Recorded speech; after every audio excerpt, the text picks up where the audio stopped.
قرآن غالب و مہربان کا نازل کیا ہوا ہے تاکہ تم ان لوگوں کو جن کے باپ دادا کو خبردار نہیں کیا گیا تھا خبردار کر دو کہ وہ غفلت میں پڑے ہوئے ہیں۔ ان میں سے اکثر پر اللہ کی بات پوری ہو چکی ہے، سو وہ ایمان نہیں لائیں گے۔ ہم نے ان کی گردنوں میں طوق ڈال رکھے ہیں اور وہ ٹھوڑیوں تک پھنسے ہوئے ہیں، تو ان کی گردنیں اکڑی ہوئی ہیں، اور ہم نے ان کے آگے بھی دیوار بنا دی اور ان کے پیچھے بھی، پھر ان پر پردہ ڈال دیا تو یہ دیکھ نہیں سکتے۔ اور تم ان کو خبردار کرو یا نہ کرو ان کے لیے برابر ہے، یہ ایمان نہیں لائیں گے۔ تم تو صرف اس شخص کو خبردار کر سکتے ہو جو اس نصیحت یعنی قرآن کی پیروی کرے اور رحمان سے غائبانہ ڈرے، سو اس کو مغفرت اور بڑے ثواب کی بشارت سنا دو۔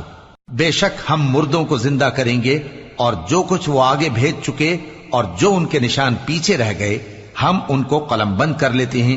اور ہر چیز کو ہم نے کتاب